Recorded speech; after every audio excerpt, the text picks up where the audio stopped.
What's going on, everyone? Welcome to another episode of 100 Yards Football Sports Talk Radio. I'll be your host and producer, Logan Landers. Join me here today to talk about the NFL draft prospect, Quinn Ewers, the quarterback out of the University of Texas. Help me talk about this outstanding quarterback and going to be one of the top quarterbacks taken probably in 2025. Help me out is my guy, Jay McMinn, of course, from the Elite Sports and Entertainment Network. Jay, how you doing, my friend? Hey, I'm doing good, man. Hook 'em horns, baby. Hook 'em horns. I feel you on that. You got a big game coming up, and this guy is going to be a pivotal point. But before you talk more about him, guys, be sure if you enjoy the video, like, comment, share, and subscribe on Facebook and on YouTube. All right, Jay, let's get into your boy Quinn Ewers. What do you like about him? Yeah, it's interesting. What I like about him is a lot. What I don't like is the amount of disrespect that people are putting on this boy. Look, those football rankings I saw had come out, and they got him ranked number 23.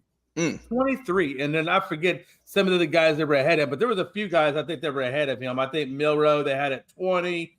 I think Dylan Gabriel, they had at 5. I think Cam Ward, they had at 2, and so forth. I think Shedeur Sanders is at 16. Are you freaking kidding me? You've got to be freaking kidding me, man. Come on. Look, so there's a deal. In 2023, they had him ranked at 90. Now in 2024, they got him ranked at 23. At some point, you got to put some respect on him. I fully expect the guy to be ranked. I think he'll go in the top 10 in the draft. That's where I think he's going to go. I think he goes top 10, man. I'll give you a few reasons why. Now, granted, this is mid-season, right? So there's a lot of things to consider when we're talking about these rankings. For example, Quinn Ewers, he played well against Oklahoma. He played well against Michigan. Back when Michigan was ranked at number 10 before they dropped. And so, you got to take those things into consideration, number one. Number two, they're getting ready to play one of the biggest games of their lives against Georgia. If Quinn Ewers goes out and balls out and number one gets the win, but number two has a phenomenal game and limits the turnovers, this is going to be a huge draft stock booster in his favor, right? That's just the beginning of it, right? Then if he goes undefeated the rest of the season, and if he wins the national championship title, it continues at the route he's going, this guy should be a top 10 pick. And I wouldn't even be surprised if he went 1 or 2. I think Dylan Gabriel will probably get number 1 out of this class. But I wouldn't be surprised if Quinn Ewers grabs it number 2 if he balls out the rest of the season like he currently is balling out, right?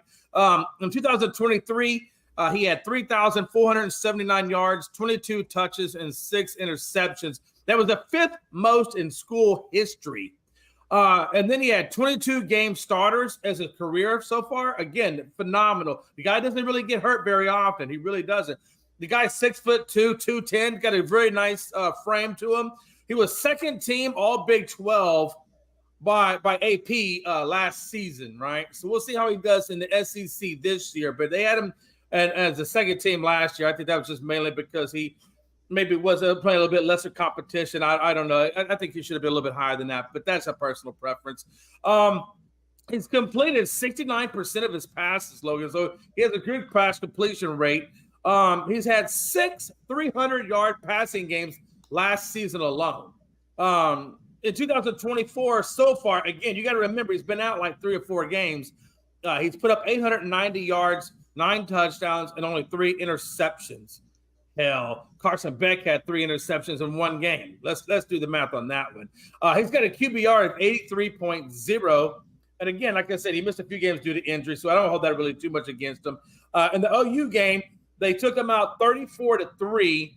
Ewers put up 20 of 29 passes for 199 yards, a touchdown, and 1 interception. He passed to 9 different receivers. So what I like about that is he can pass to a lot of different people. Like he has a good range of vision, and he spreads the ball around a lot. So he utilizes all of his weapons effectively, which is a big thing when looking to go to the next level. Take that Michigan game. Again, I'm kind of doing the rank games. So you look at the Michigan game, they took him out 31-12, and he completed 24 of 36 passes for 246 yards and 3 touchdowns to 5 different wide receivers. When you look at the Georgia game, like I said, it's going to be huge. If he does well, I think the draft stock goes way up, and I think he becomes projected in the top 10. Let's look at the other guys just kind of give you an idea where he ranks in these quarterbacks. Shedeur Sanders has been struggling this year. However, for some reason, they have him ranked at number 16. I still don't get that one at midseason. The Michigan game, he shined and his stock rose, I felt like, for Quinn Ewers.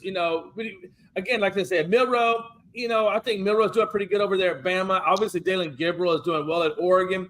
Cam Ward is obviously doing well at Miami. So those are going to be some of the competitions that he's got to go up against. But again, they're not playing the likes of Georgia right now. They're not playing for the national title right now, like Quinn Ewers is still doing at midseason. So I keep all of that in perspective. I think, one of the biggest things, what I liked about him most, though, was the way that he handled that hostile environment on the road against a star-studded defense in Michigan. That carries volumes. And I think the reason why is I think the three strengths about him is he's got an amazing arm talent. He's a great playmaker. He is poised, accurate, and he has amazing decision-making abilities, which is, I think, a huge reason why I think he should be up there a little higher than what they have him ranked at. While he's primed to go number 2, I think, at the quarterback position, I think his swag, and I think the game is slowing down so much for him that by the time he does get to the pros, I think he'll be really nice. I think New York Giants could probably use a guy like this. Vegas could use a guy like this to really help them sort it out. Hell, Cleveland definitely could use somebody like this, given all the issues that they've got going on. But, when you look at Ward, Cam Ward, for example, he's number 1 at his position in a lot of people's eyes.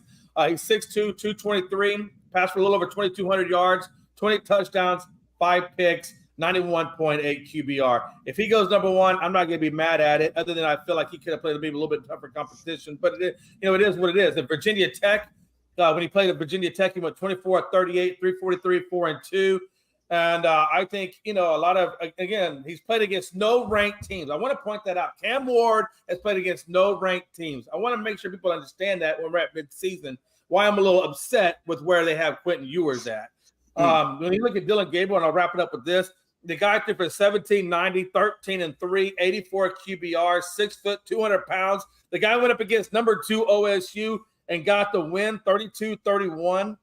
And he completed 23 of 34 for 311 and 2 touchdowns, no interceptions, 95.9 QBR. Again, that's why I think Gabriel will be number 1, unless Quinn Ewers goes into Georgia, or Georgia comes in and plays against Georgia, and he blasts that stat line. If he blasts that stat line and then continues to play the rest of a lot of the SEC teams coming up, to include if he makes an SEC game and national title and all that, and he does well, I think then he could probably take Dalen Gabriel. But at this point right now, I got Dalen Gabriel 1. I think Quinn Ewers is number 2, in my opinion, at the quarterback position. When I look at Quinn Ewers, I think the one thing that, GMs and draft scouts might put on him in a negative light is going to be the fact, Jay, that he has been hurt. He has been on the sidelines a little bit. But if you can look past that, look at Michael Penix. He was hurt for a long time. He was out with major leg injuries. And we saw he got drafted. We saw the year he put up last year in college and why he was ultimately a top 10 draft pick, this past NFL draft. I think Quinn has the ability to really be something special in the league because he can make any type of throw you need him to, Jay. If you need a 50-yard bomb, he can make that. If you need a nice curl route for a few, he can hit you that also and get you on the sidelines. He can make any throw you want a quarterback to make, and with scary accuracy as well. So I like Quinn Ewers. I think that a lot of people in Texas are waiting for Arch Manning to finally take over the team and this is his time to shine now, but no, it's still Quinn's baby, right? He's helped lead them to a number 1 ranking. He's helped kind of get this program also back on track because, just a couple of years ago, Jay, things weren't looking so hot for Texas, but through his play and, through good coaching and whatnot, and just overall being a number 1 overall team, you have to have a solid team up and down. You can't have, just stacked on one end or another, but the way that Quinn is able to really just handle pressure and come up big in big games also, which is huge, having that clutch gene. We'll have to see it once again on display against Georgia, but I like this kid, man. I like Quinn Ewers as quarterback, and like you said, I think that he doesn't get as much respect as he might deserve. But I think that if he can keep playing the way he has, then he'll be shooting up draft charts here in no time. So I like the way this kid plays, and excited to see how the rest of his career will unfold at the University of Texas. Well, Jay McLovin, appreciate you, my buddy, coming on the show, talking about your quarterback and Quinn Ewers out of Texas. Guys in the comments on Facebook and YouTube, let us know what you think of Quinn Ewers, where you think he will go in the draft, and if you want your team to pick him up. Cough, cough, Las Vegas Raiders. I don't know where that came from. But until next time, guys, enjoy the video. Like I said, like, comment, share, and subscribe, and we'll talk to you again on another live episode. We'll see you then.